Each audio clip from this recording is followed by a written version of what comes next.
వరకు సాక్షిగా ఉండే బిడ్డగా మీరు మార్చమని, యేసు నామములో ఇప్పుడే ఆమెలో ఉండే ప్రతి దురాత్మ లయమైపోవును గాక ప్రభా.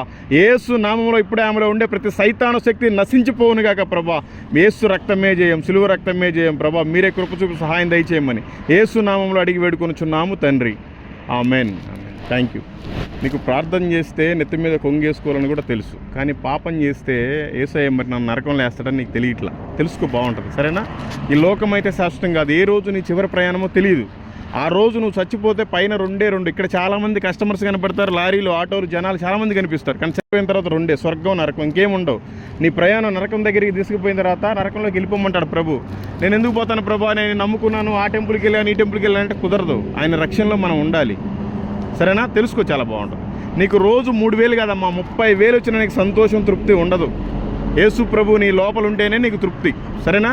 దేవుడు నిన్ను, నీ కుటుంబాన్ని దీవించి ఆశీర్వదించును గాక.